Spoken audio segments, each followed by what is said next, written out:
Assalamualaikum warahmatullahi wabarakatuh. Salam budaya. Para pamirsa, nyawiji malih kalian cendela info PMTV Wonogiri ingkang mentes saha migunani.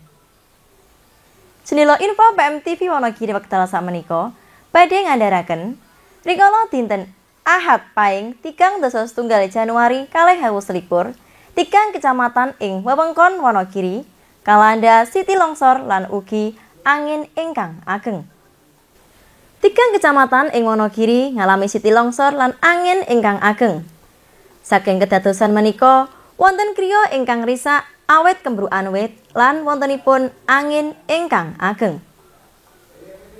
Kejawi menika akses margi ugi kangelan awit wontenipun siti longsor. Pangarsa Badan Penanggulangan Bencana Daerah Kabupaten Wonogiri Bambang Haryanto ngendikaaken, angin ageng lan siti longsor nglanda kecamatan Wuryantara, Muntaranadi lan ugi Baturetno. Bencana menika kedadosan wiwit tabuh 2:30 sonten dumugi 2:30 sak sampunipun jawah deres lan angin watawis 1 jam. Saking kedadosan menika boten wonten korban jiwa. Griya ingkang kembrukan wit ugi sampun dipunpulihaken dening para warga masyarakat, relawan, personil TNI, Polri lan ugi BPBD.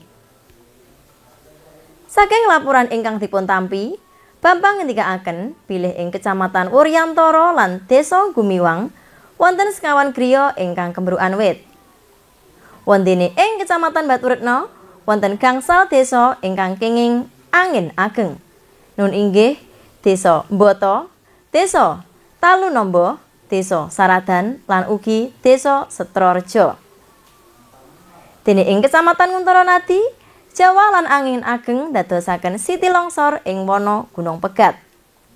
Kejawi menika, wit-witan ingkang ambruk dadosaken lalu lintas Wonogiri Baturetno macet. Mekaten kala wau cendela info PMTV Wonogiri ingkang saged katur. Mugi tansah nyawiji kalian PMTV Wonogiri. Salam budaya tansah rahayu. Wassalamualaikum warahmatullahi wabarakatuh.